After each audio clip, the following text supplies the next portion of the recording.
توقف صفقة انتقال أحمد رضا لنادي زد على سبيل الإعارة، وأنا شايف إن هي خطوة كويسة، إن اللاعب أصلًا لسه ما خدش فرصته مع النادي الأهلي، وإن اللاعب إمكانياته كويسة جدًا وإمكانياته عالية جدًا، وإحنا هنحتاجه في خط النص ينزل كبديل تمام، فأنا شايف إن هي خطوة كويسة جدًا إن النادي الأهلي يبقى على بقاء أحمد رضا تمام.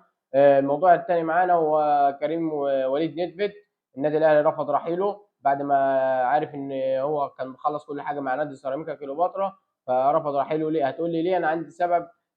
على حسب الأخبار اللي جات لي إن النادي الأهلي رفض رحيل كريم وليد نيفيد بعد ما عرف إن هو خلّص كل حاجة مع نادي سيراميكا، عشان النادي الأهلي طلب من نادي سيراميكا أحمد هاني تمام، اللي هو اللي بيلعب في باك اليمين مكان محمد هاني تمام. فهو النادي الأهلي فشل الصفقة، رفض إن كريم وليد نيفيد يرحل نادي سيراميكا، عشان لمّا النادي الأهلي يحتاج أحمد هاني من نادي سيراميكا ما يقعدش يضغط عليه ويقول له ادّينا لاعب مكان أحمد هاني تمام. بس أدي كل الموضوع. أنا شايف إن أصلًا أحمد هاني مش اللاعب اللي هو ييجي النادي الأهلي، اللاعب بقى له لعب مش عارف 130 ماتش والّا 100 وقد إيه، مسجّل جون وصانع جونين، أرقامه ضعيفة جدًا، مش هو اللي يليق بالنادي الأهلي تمام. أنا متهيأ لي محمد هاني تاني في النادي الأهلي.